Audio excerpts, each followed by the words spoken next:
Hello, welcome to my YouTube channel. Good morning. ಇದು ನನ್ನ ಯೂಟ್ಯೂಬಲ್ಲಿ ಫಸ್ಟ್ ವ್ಲಾಗ್. ನಾನು ಯೂಟ್ಯೂಬ್ ಜಾಯ್ನ್ ಆಗಿ ತುಂಬಾ ಟೈಮ್ ಆಯಿತು, ಬಟ್ ಯಾವುದೇ ವೀಡಿಯೋಸ್ನ ಅಪ್ಲೋಡ್ ಮಾಡಿಲ್ಲಾಗಿದೆ. ಸೊ ಇವತ್ತಿಂದ ಅಪ್ಲೋಡ್ ಮಾಡ್ತಾಯಿದ್ದೀನಿ. ಈಗ ಮಾರ್ನಿಂಗ್ 7 o'clock ಆಗಿದೆ. ಹಾಗೆ ಮಾರ್ನಿಂಗ್ ನಾನು ಬಿಸಿನೀರನ್ನ ಕುಡಿತೀನಿ. ಬಿಸಿನೀರನ್ನ ಒಂದೊಂದು ಕಪ್ಪಲ್ಲಿ ಹಾಕ್ಕೊಂಡು ಅತ್ತೆಗೆ ಬ್ಲ್ಯಾಕ್ ಟೀ ಮಾಡ್ತಾಯಿದ್ದೀನಿ. ಅತ್ತೆ ಮಾರ್ನಿಂಗ್ ಟೈಮಲ್ಲಿ ಬ್ಲ್ಯಾಕ್ ಟೀ ಕುಡಿತಾರೆ. ಸೊ ನಾನು ಸ್ವಲ್ಪ ಬಿಸಿನೀರು ಕುಡಿದು ಒಂದು ಹಾಫ್ ಆನ್ ಅವರ್ 1 hour ಆದಮೇಲೆ ಒಂಚೂರು ನಾನು ಬ್ಲ್ಯಾಕ್ ಟೀ ಕುಡಿತೀನಿ. ಎಷ್ಟೇ ಆದರೂ ಮಾರ್ನಿಂಗ್ ಟೀ ಇಲ್ಲದೆ ದಿನ ಕಳೆಯೋದೇ ಇಲ್ಲ. ಸೊ ಬೆಳಗಿನ ಹೊತ್ತು ಕುಡಿಯೋಲ್ಲ. ಇನ್ನು ಇವತ್ತು ನಮ್ಮ ಮನೇಲಿ ಅಪ್ಪಮ್ಮ ರಾತ್ರಿಯೇ ಮಿಕ್ಸಿ ಮಾಡಿರ್ತೀವಿ. ಸೊ ಬೆಳಿಗ್ಗೆ ಎಷ್ಟು ಸಾಲ್ಟ್ ಬೇಕು, ಎಷ್ಟು ಕ್ವಾಂಟಿಟಿಲಿ ನೀರು ಹಾಕಿ ಎಷ್ಟು ಕ್ವಾಂಟಿಟಿಲಿ ಇಡಬೇಕು ಅಂತ ಹೇಳಿಬಿಟ್ಟು ನೀರು ಹಾಕಿಬಿಟ್ಟು ಸೈಡಲ್ಲಿ ಇಟ್ಟಿರ್ತೀವಿ. ಒಂದು 10 ಮಿನಿಟ್ಸ್ ಆದಮೇಲೆ ಅಂದರೆ ಅಪ್ಪಮ್ಮನ ಮಾಡ್ತೀವಿ. ಸೊ ಅಪ್ಪಮ್ಮ ಮಾಡೋಕ್ಕೆ ಈ ಥರ ಪಾತ್ರೆನ ಯೂಸ್ ಮಾಡ್ತೀವಿ, ವೆಸಲ್ಸ್ನ. ಸೊ ಇದು ಅಪ್ಪಮ್ಮ ಮಾಡೋದು. ಆಲ್ಮೋಸ್ಟ್ ಎಲ್ಲರ ಮನೆಯಲ್ಲೂ ಇರುತ್ತೆ ಅಪ್ಪಮ್ಮ ಮಾಡೋರು. ನಮ್ಮ ಸೈಡಲ್ಲಿ ಮಾಡಿದ್ರೆ ನಾವು ಇದನ್ನು ಕಾಯಿ ದೋಸೆ ಅಂತ ಹೇಳ್ತೀವಿ. ಬಟ್ ನಾವು ನಾರ್ಮಲಿ ಹಂಚಲ್ಲಿ ಮಾಡ್ತೀವಲ್ವ, ಕಬ್ಬಿಣದ ಹಂಚಲ್ಲಿ. ಸೊ ಅದು ನಾರ್ಮಲಾಗಿ ಕಾಯಿ ದೋಸೆ ಈ ಥರ ಪಾತ್ರೆಯಲ್ಲಿ ಮಾಡಿ ಈ ಥರ ಮಾಡಿದರೆ ಅದು ಅಪ್ಪಮ್ಮ. ಕೇರಳದ ಫುಡ್ ಇದು. ಸೊ ನೋಡಿ ಎಷ್ಟು ಸಾಫ್ಟಾಗಿ ಬಂದಿದೆ. ಯಾವುದೇ ಥರ ಸೋಡಾ ಆಗಲಿ ಏನೂ ಮಿಕ್ಸ್ ಮಾಡಿಲ್ಲ. ರಾತ್ರಿ ನೆನೆಸಿಟ್ಟು ರಾತ್ರಿ ಮಿಕ್ಸಿ ಮಾಡಿಟ್ಟು ಬೆಳಿಗ್ಗೆ ಮಾಡ್ತೀವಲ್ಲ, ಹಾಗೆ ಚೂರು 1 hour ಆದಮೇಲೆ ನಾನು ಒಂಚೂರು ಬ್ಲ್ಯಾಕ್ ಟೀ ಪ್ರಿಫರ್ ಮಾಡ್ತೀನಿ, ತೊಗೋತೀನಿ.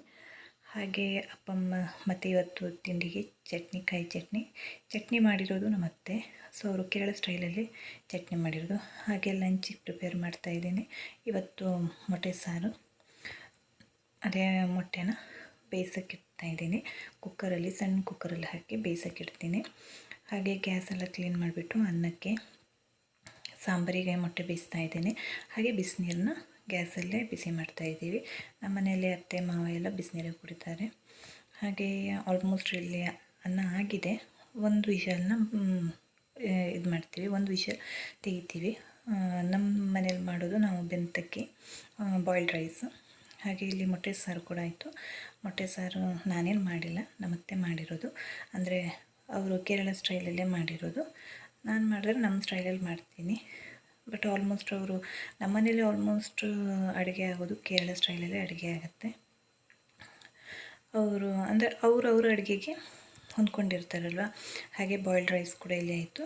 ಒಂದು ವಿಷಲ್ ಮಾಡಿ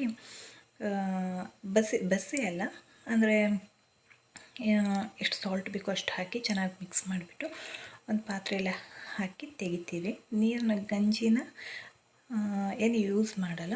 ಒಂದೊಂದು ಸಲ ಬೇಕಿದ್ದರೆ ನಮ್ಮ ಮನೇಲಿ ಅತ್ತೆ ಅಥವಾ ಮಾವ ಕುಡಿತಾರೆ, ಇಲ್ಲಾಂದರೆ ಹಾಗೆ ದನಕ್ಕೆ ಹಾಗೆ ಚೆಲ್ಲಿಬಿಡ್ತೀವಿ. ಈ ಥರ ಪಾತ್ರೆಯಲ್ಲಿ ಸಪ್ರೇಟಾಗಿ ಅನ್ನನ ತೆಗೆದಿಟ್ಬಿಡ್ತೀವಿ. ಹಾಗೆ ಮಧ್ಯದಲ್ಲಿ ಒಂಚೂರು ಗ್ರೀನ್ ಟೀ ಕುಡಿತೀನಿ. ಬೆಳಗ್ಗೆ ಕುಡಿಯೋಕ್ಕಾಗಲ್ಲ, ಎಷ್ಟೇ ಇದ್ದರೂ ಬೆಳಿಗ್ಗೆ ಟೀ ಇಲ್ಲ ಅಂತ ಹೇಳಿದ್ರೆ ದಿನವೇ ಹೋಗಲ್ಲ. ಹಾಗಾಗಿ ಬೆಳಿಗ್ಗೆ ಏನೂ ಗ್ರೀನ್ ಟೀ ಕುಡಿಯೋಲ್ಲ. ಒಂಚೂರು ಗ್ಲಾಸಲ್ಲಿ ಬಿಸಿನೀರು ಕುಡಿದು ಆಮೇಲೆ ಸ್ವಲ್ಪ ಹೊತ್ತಲ್ಲಿ ತಿಂಡಿ ಎಲ್ಲ ಮಾಡಿ ಆದಮೇಲೆ ಸ್ವಲ್ಪ ಟೈಮ್ ಆದಮೇಲೆ ಗ್ರೀನ್ ಟೀ ಕುಡಿತೀನಿ. ಹಾಗೆ ಇಲ್ಲಿ ಅನ್ನನ ಬೇರೆ ಪಾತ್ರೆಯಲ್ಲಿ ಹಾಕಿ ಬಸಿತಾ ಇದ್ದೀನಿ. ಈ ಥರ ಬಸಿತೀವಿ. ಕುಕ್ಕರಲ್ಲಿ ಬಸಿಯೋಕ್ಕಾಗಲ್ಲ ಅಲ್ವಾ. ಸೊ ಮತ್ತು ಅಷ್ಟು ದೊಡ್ಡ ಪಾತ್ರೆಯಲ್ಲೂ ಬಸಿಯೋಕ್ಕಾಗಲ್ಲ. ಅದಕ್ಕೆ ಈ ಥರ ಈ ಪಾತ್ರೆಯಲ್ಲಿ ಹಾಕಿರ್ತೀವಿ. ಆಮೇಲೆ ಅದು ಚೆನ್ನಾಗಿ ನೀರು ಬಿಟ್ಕೊಳ್ಳುತ್ತೆ, ಅಂದರೆ ನೀರೇನು ಉಳಿಯಲ್ಲ. ಆಮೇಲೆ ಈ ಗಂಜಿನ ತೆಗೆದು ಚೆಲ್ಬಿಡ್ತೀವಿ. ಹಾಗೆ ಪಾತ್ರೆ ಎಲ್ಲ ತೊಳೆದು ಕ್ಲೀನೆಲ್ಲ ಮಾಡಿ ಸ್ನಾನ ಮಾಡ್ಕೊಂಡು ಬಂದು ದೇವ್ರಿಗೆ ದೀಪ ಹಚ್ತಾ ಇದ್ದೀವಿ. ನಮ್ಮ ಮನೆಯಲ್ಲೇನು ಬೆಳಿಗ್ಗೆ ಎದ್ದಿದ್ದ ಕೂಡಲೇ ದೇವ್ರಿಗೆ ದೀಪ ಹಚ್ಕೊಂಡು ಕೆಲಸ ಮಾಡಬೇಕು ಆ ಥರ ಏನಿಲ್ಲ. ಯಾಕಂದರೆ ಎದ್ದಿದ ತಕ್ಷಣ ನಮ್ಮ ಮನೆಯಲ್ಲಿ ನಾವು ಬ್ರೇಕ್ಫಾಸ್ಟ್ ಪ್ರಿಪರೇಷನ್ ಸ್ಟಾರ್ಟ್ ಮಾಡ್ತೀವಿ. ಯಾಕಂತ ಹೇಳಿದ್ರೆ ನಮ್ಮ ಮನೆಯಲ್ಲಿ ಮಾವ ಆಗಲಿ ನಮ್ಮ ಹಸ್ಬೆಂಡಿಗೆಲ್ಲ ಬೇಗನೆ ತಿಂಡಿ ಬೇಕು. ನಮ್ಮ ಹಸ್ಬೆಂಡ್ ಶಾಪ್ಗೆ ಹೋಗೋದ್ರಿಂದ ಅವರು ಸ್ವಲ್ಪ ಬೇಗನೆ ತಿಂಡಿ ತಿಂದ್ಕೊಂಡು ಹೋಗ್ತಾರೆ. ಬೇಗನೆ ತಿಂಡಿ ತಿಂದ್ಕೊಂಡು ಹೋಗೋದ್ರಿಂದ ನಾವು ಬೇಗ ಎದ್ದಿದ ತಕ್ಷಣವೇ ತಿಂಡಿ ಪ್ರಿಪೇರ್ ಮಾಡಿಬಿಟ್ಟು ಆಮೇಲೆ ಸ್ನಾನ ಮಾಡಿ ದೇವ್ರಿಗೆ ದೀಪ ಎಲ್ಲ ಹಚ್ತೀವಿ. ದೇವ್ರ ಪೂಜೆ ಎಲ್ಲ ಆಯಿತು. ಇನ್ನೇನು ನನ್ನ ಮಗಳು ಮಲಗಿದ್ದಾಳೆ, ಅಷ್ಟರೊಳಗಡೆ ದೇವ್ರ ಪೂಜೆ ಎಲ್ಲ ಮಾಡಿಕೊಂಡು ಇನ್ನು ಅವಳಿಗೆ ಊಟಕ್ಕೆ ಎಬ್ಬಿಸ್ಬೇಕು. ಅವಳಿಗಿನ್ನೂ 1 year 1 month. ಮಕ್ಕಳು ಮಲಗಿದ ಮೇಲೇ ಸ್ವಲ್ಪ ಕೆಲಸ ಆಗೋದಿಲ್ಲ. ಅವ್ರು ಎದ್ದಿದ್ದಾರೆ ಅಂತ ಹೇಳಿದ್ರೆ ಕೆಲಸ ಏನೂ ಆಗೋದೇ ಇಲ್ಲ. ಇನ್ನು ಮಧ್ಯಾಹ್ನದ್ದು ಊಟ ಏನು ನಮ್ಮ ಮನೆಯಲ್ಲಿ ಅನ್ನ ಸಾರು ನಾನು ಊಟ ಮಾಡೋದು ಅಂದರೆ ಸೈಡ್ಸಿಗೆ ಏನಾದರೂ ಪಲ್ಯ ಹಾಗೇನಾದರೂ ಇದ್ದರೂ ನಡೆಯುತ್ತೆ, ಇಲ್ಲ ಅಂದರೂ ನಡೆಯುತ್ತೆ. ಇವತ್ತು ವೆಜಿಟೇಬಲ್ಸ್ ಎಲ್ಲ ಖಾಲಿಯಾಗಿತ್ತು, ಸೊ ಮಾರ್ಕೆಟಿಂದ ವೆಜಿಟೇಬಲ್ಸ್ ತರಬೇಕಿತ್ತು. ಅದಕ್ಕೆ ಎಗ್ ಸಾಂಬಾರು, ರೈಸ್. ನೋಡಿ ರೈಸ್ ಎಷ್ಟು ಚೆನ್ನಾಗಿ ಸಾಫ್ಟಾಗಿದೆ. ಕುಕ್ಕರಲ್ಲಿ ಒಂದೇ ವಿಷಲ್ ಓಡಿಸಿರೋದು, ಇಷ್ಟು ಚೆನ್ನಾಗಿ ಬಂದಿದೆ. ಒಂದೊಂದು ರೈಸ್ ಮೇಲೆ ಡಿಪೆಂಡ್ ಆಗಿರುತ್ತೆ. ಹಾಗೆ ಊಟ ಎಲ್ಲ ಮುಗಿಸ್ಕೊಂಡು ನಾನು, ನಮ್ಮ ಮನೆಯವರು ಮತ್ತು ನನ್ನ ಮಗಳು ಶಾಪಿಗೆ ಹೋಗ್ತಾಯಿದ್ದೀವಿ. ನಮ್ಮದು ಬಟ್ಟೆ ಶಾಪ್ ಇದೆ, ಮೆನ್ಸ್ ವೇರ್. ಅಲ್ಲಿಗೆ ಹೋಗ್ತಾ ಇದ್ದೀವಿ. ಮಗಳನ್ನು ಕರ್ಕೊಂಡೇ ಹೋಗ್ತೀನಿ. ಅಲ್ಲಿ ಚೆನ್ನಾಗಿ ಎಲ್ಲರ ಹತ್ರನೂ ಆಟ ಆಡ್ತಾಳೆ. ಸೊ ಶಾಪು ಕೂಡ ತುಂಬ ದೊಡ್ಡ ಇರೋದ್ರಿಂದ, ಅಲ್ಲಿ ಎಲ್ಲರೂ ಪರಿಚಯ ಇರೋದ್ರಿಂದ ಅಲ್ಲಿ ಇಲ್ಲೇ ಆಟ ಆಡ್ತಾ ಇರ್ತಾಳೆ. ಇದು ನಮ್ಮ ಶಾಪು. ಫಸ್ಟ್ ನಾವು ಒಂದೇ ಶಾಪ್ನ ತೊಗೊಂಡಿದ್ದು, ಅದರ ನಂತರ ಮತ್ತೆ ಇನ್ನೊಂದು ಶಾಪ್ ತೊಗೊಂಡು ಇದು ಗೋಡೆನ ಒಡೆದ್ಬಿಟ್ಟು ತುಂಬ ದೊಡ್ಡದಾಗಿ ಮಾಡ್ಕೊಂಡಿರೋದು. ಹಾಗೆ ನೈಟ್ ನಾವು ಬರೋದು 9 o'clock 9:30 ಎಲ್ಲ ಆಗುತ್ತೆ. ಹಾಗೆ ಬರುವಾಗ ಚಿಕನ್ ತೊಗೊಂಡು ಬಂದಿದ್ವಿ. ಚಿಕನ್ ಸಾರು ಮಾಡೋಕ್ಕೆ ಈಗ ರೆಡಿ ಮಾಡ್ತಾಯಿದ್ದೀನಿ. ಟೊಮೆಟೊ, ಈರುಳ್ಳಿ, ಗ್ರೀನ್ ಚಿಲ್ಲಿನ ಕಟ್ ಮಾಡಿ ಇಟ್ಕೊಂಡಿದ್ದೀನಿ. ಹಾಗೆ ಇದರಲ್ಲಿ ಎಣ್ಣೆ ಹಾಕ್ಕೊಂಡು ಬಿಸಿ ಮಾಡಿಕೊಂಡು ಟೊಮೆಟೊ, ಗ್ರೀನ್ ಚಿಲ್ಲಿ, ಆನಿಯನ್, ಶುಂಠಿ ಬೆಳ್ಳುಳ್ಳಿ ಪೇಸ್ಟ್ ಹಾಕ್ಕೊಂಡು ಹಾಗೆ ಚಿಕನ್ ಹಾಕಿ ಒಂಚೂರು ಸಾಲ್ಟ್ ಹಾಕಿ ಮಿಕ್ಸ್ ಮಾಡ್ತಾಯಿದ್ದೀನಿ. ಸ್ವಲ್ಪ ಇದು ಮಿಕ್ಸ್ ಮಾಡಿ ಒಂದು 10 ನಿಮಿಷ ಬಿಡ್ತೀನಿ ಹಾಗೆ ಸಣ್ಣ ಉರಿಯಲ್ಲಿ.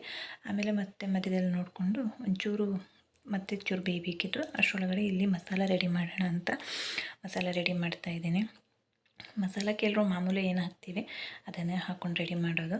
ನಾವೇನು ಬೇರೆ ಸಪ್ರೇಟಾಗಿ ಏನು ಮಾಡಿಲ್ಲ.